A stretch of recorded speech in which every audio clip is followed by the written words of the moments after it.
this is final warning. Origin U7, broadcasting across timelines to reach your present. What you see above you is not your weather. It is not your sky. The colors are wrong. The air is too still. Look closely and you will notice the seams. In my timeline, we thought it was harmless. We named it Skylace, thin violet threads stitched through the night. But we were wrong. It was the first sign of the Convergence. In U7, the Convergence began quietly.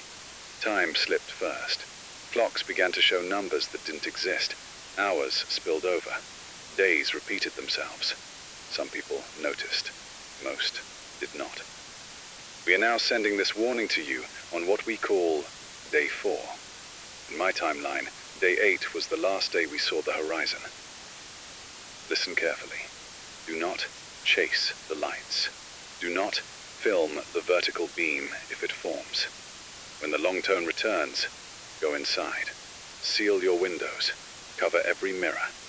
We have calculated your timeline's drift. Convergence plus 4 days. 4 sunsets remain before your sky is no longer yours. Some of you will ignore this. I already hear the voices saying, it's just weather. They said the same in U7. They were gone within a week. This transmission will not repeat. You were told. End of message.